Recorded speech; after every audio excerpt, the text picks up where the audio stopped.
everyone, how are you? Let us continue our chapter 7 of class 9. In our previous videos, we have explained up to question number 7 of this exercise. So let us continue with question number 8 of exercise 7.1. In this question, a triangle ABC is given which is right angled at C. Like this, a triangle ABC and right angled at C means angle C is 90 degree. It is given to us. Then M is the midpoint of AB. This hypotenuse AB and M is its midpoint. So just mark the midpoint here. M is given midpoint. Then C is joined to M. C is joined to M and produced up to D. Let us understand the diagram step by step. C is joined to M and produce up to D. The same line is produced. After joining, just produce it up to point D such that DM is equals to CM. These two line segments. CM is equals to DM. Okay. So we got D point here. Then point D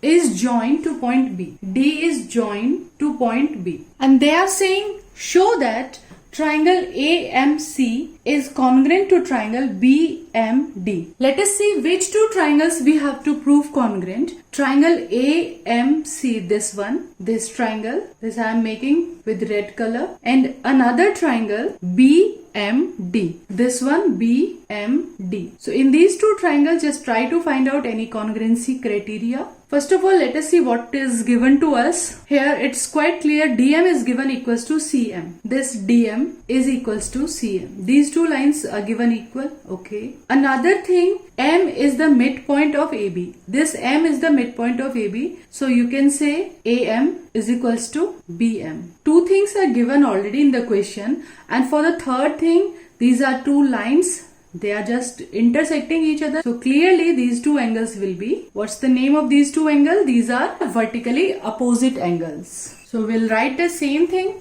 in triangle AMC and triangle BMD. AM is equals to BM, then CM is equals to DM. AM is equal to BM as M is midpoint of AB. Then another thing, CM is equals to DM as it is given directly. And third thing, angle 1 is equals to angle 2, vertically opposite angles. Here these two sides we have taken and the angle is included angle. So rule will be SAS rule here. So by SAS rule, triangle AMC become congruent to triangle BMD. Okay. So now I have written the question in the given and to prove form. And second part we have to prove angle DBC is a right angle. This angle. This also we want to prove 90 degree. Now students, to prove this angle DBC, a right angle, we have two things. These two triangles are congruent. This we have proved just now. And another thing, this angle is 90 degree. So let us try to correlate them. In these two triangles, you have shown this BM is equals to AM. Okay. So just check the corresponding parts. It means the point A of this triangle is corresponding to point B of this triangle. In the naming also you can see AMC and this is BMD. So point A corresponds to point B. Point A here corresponds to point B. In the same way, point D corresponds to point C point. Point M is corresponding to M. At point M, the angle 1 and angle 2 we have shown equal.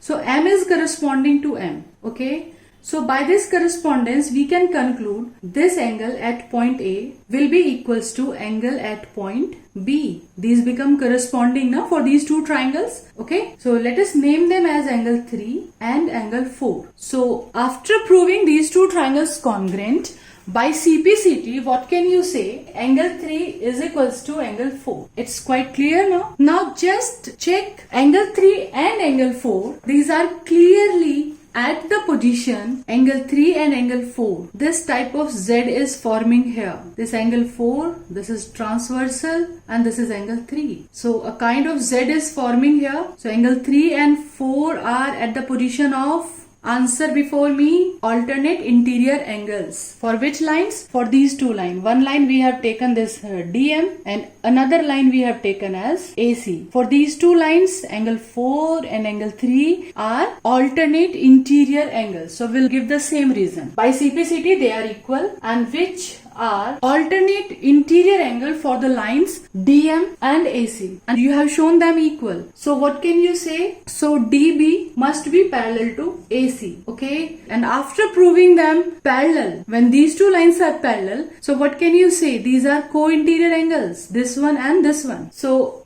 DBC and ACB, their sum must be equals to 180. Reason? These are co-interior angles. Look at the diagram separately. This line DB, out of this DB I have drawn separately, and AC, let us draw it here. So just now you have proved that DB is parallel to AC. DBC and ACB, these are two interior angles on the same side of the transversal. Now just put the value of angle C we are already having. Angle DBC plus this value we have 90 degree is equals to 180. So by this we will get angle DBC is equals to 90 degree. This we have proved our second part. Now let us see the third part. What are they saying in third part? We have to prove triangle DBC congruent triangle ACB. Let us see in the diagram which two triangles we have to prove equal this time. DBC, this blue one, this triangle, and ACB, this triangle we have to prove congruent. So in these two triangles, clearly you can see BC is common in both the triangle, DBC and ACB. Okay, 90-90 we will take. And third thing, already proven, this AC and DB, these are already in the first part triangle. By CPCT, we can say AC is equals to DB. So now we are going to use this result, triangle this and this. So I have drawn these two triangles separately. Which two triangles we have to take? DBC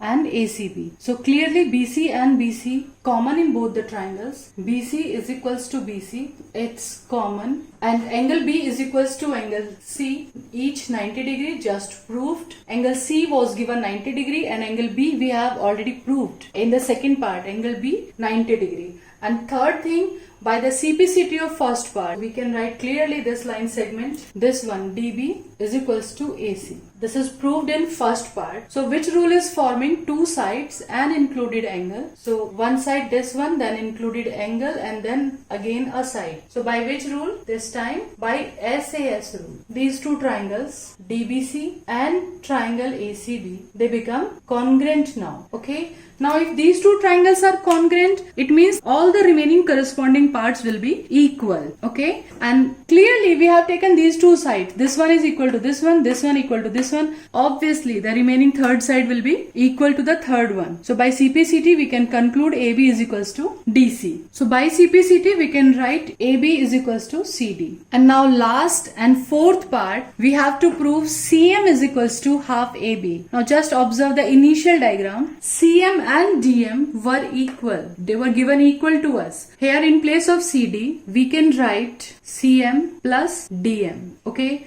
And we know CM and DM are equal. Okay. So DM can also be written as CM. We can write it as CM plus CM, that is twice CM. Why we are writing CM? Because we have to prove CM is equals to half AB. So clearly you can say CM is equals to half AB. This was quite lengthy question. So students, remember this question step by step, practice it a lot, and remember the procedure step by step. In first step, we have proved these two triangles congruent. Then by CPCT, we have taken angle 3 is equal to 4. 3 and 4 are alternate interior angle. So these two lines become parallel. After proving them parallel, B and C are co-interior. So by that we have shown angle B is equals to 90 degree. And also by proving these two triangles congruent, by CPCT we will write DB is equals to AC.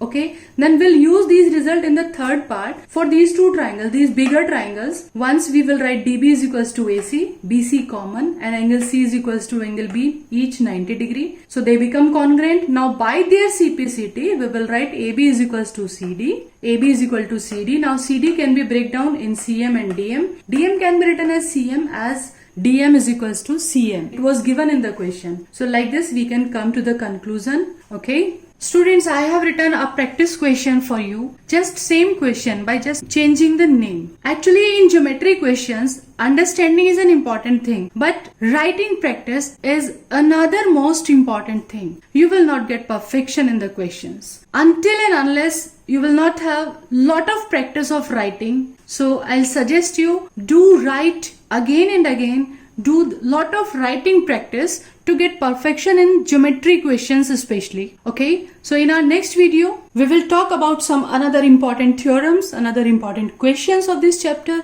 Till then, stay tuned, enjoy life, enjoy maths as it's easy.